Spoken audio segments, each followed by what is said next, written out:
I think Jeremiah 6:14 and 8:11, which I'm not going to read, but suggests that there could be in this negotiation, I think, a temporary peace.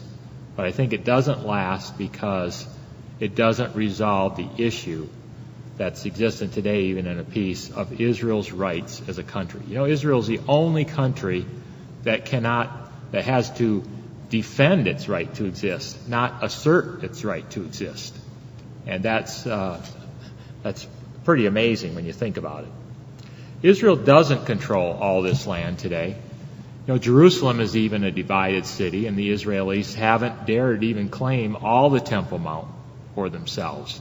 Even though, you know, back in 1967 there was an opportunity right after the Six-Day War to do that. Why? Because it would result undoubtedly in an all-out war, I think, with the Muslims and with the Arabs. So even though the Jews regained, I think, a considerable amount of their land since 1948 and gained more in the Six-Day War, this ownership is just continuously argued. And Israel is not truly sovereign yet in the sense of possessing the land, their country, in the fullest sense of the word. And I think that's what we see playing out today, is this whole area of Israel's right to exist, or its right to assert to exist. But there is significance. Jim mentioned about the regathering of Israel.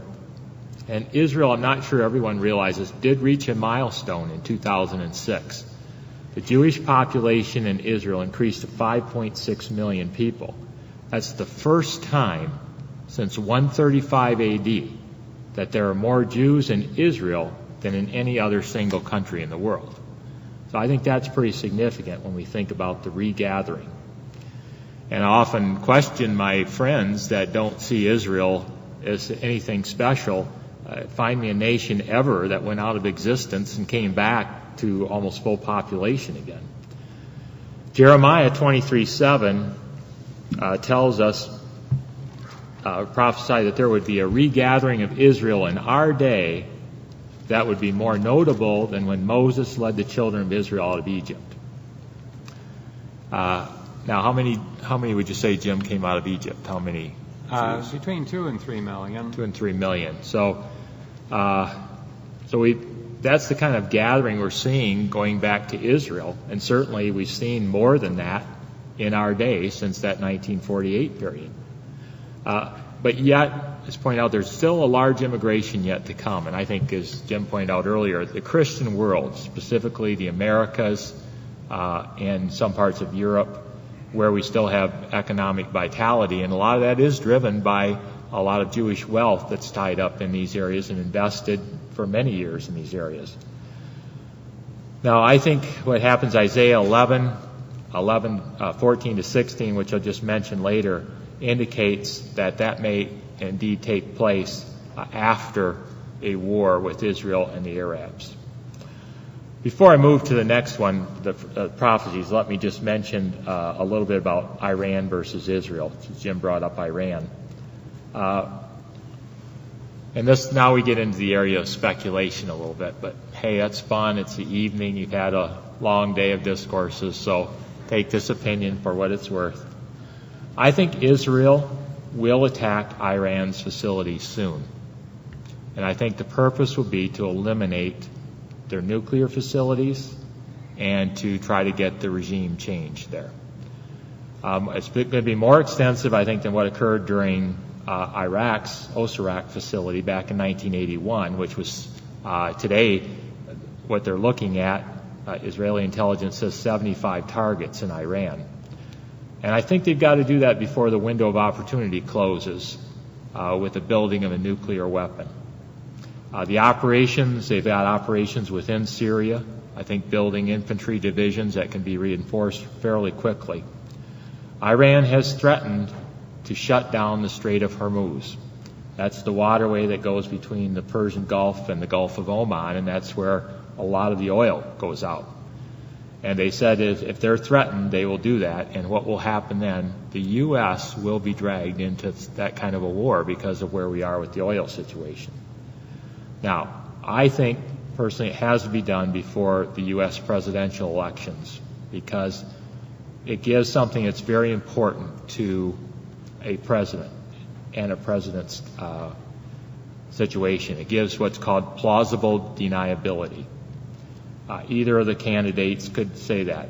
After the election, it's very difficult for them to be able to say that for a president-elect to deny knowing anything about it, because there is a process called access and leverage, which the president-elect holds. It means he has access to any kind of foreign policy or major policy changes or any events that are going on.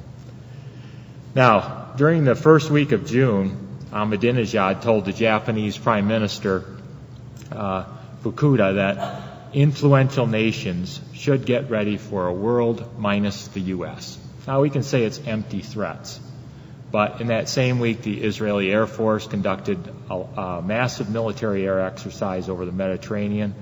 They flew and refueled a distance that was equal to that which would be required in a strike against Iran. And the U.S. has just recently sent Secretary of State William Burns in for talks with Iran. Some say he's conceding things, but I think the dangerous situation is there. So I think where we are with Israel just right today in 2008, this nation is a miracle. We know it's a miracle. We celebrate it as a miracle. But that miracle is yet to be testified to the world. It is truly a burdensome stone. Right now, most of the world just wants the problems to go away. But there is a very important group that just wants Israel to go away. Oh, anticlimactic here. Let's try this. Okay. This is a list of the known terrorist organizations that are there in the world today. And I'm not going to read all these. I'll leave that up for a little bit so you can see it. But if we were to say from Al-Qaeda to Fatah to Hezbollah to Al-Jihad that are based in the various places in the Middle East, what's the common thing for all these terrorist organizations? The one thing that unites them all. They all want the destruction of Israel. The U.S., yes. I mean, they're anti-West, but the main thing is they all want the destruction of Israel. And I think that's why terrorism is such a plague on us right now, because as long as we have this support of Israel, terrorism, we're going to be living with terrorism, and I think it doesn't go away. Okay. I'm going to finish my remarks by 20 to 8, so about 10 minutes to go through several things here so we have time for some discussion. But I want to just mention a few things briefly around Psalm 83, and Jim did cover it. I think this ongoing conflict that takes place between the Arabs and Israel.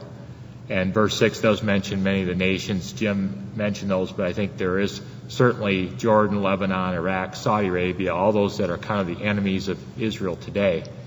But there's something important in here, that there's no indication, I think, in Psalm 83 of the length or the results that takes place from all this. And so there is a suggestion that this continues to the point of resolution, either in, as Jim's number 3 scenario was Armageddon, where everything comes together, or the number 2 bomb scenario. I don't know if you saw his little bombs on the side of his things, but where there is a war. And I think there will tend to be an Arab-Israeli war, suggested in Micah 5, Zechariah 10, and the scriptures I have here, Isaiah 11:14, Zephaniah 2, 3-10, Zechariah 10:10, and in Obadiah 19:20. I think those are answers to the prayer of Psalm 83 for Israel's enemies to go away. So I think there are 2 attacks that take place in Israel's future, and that's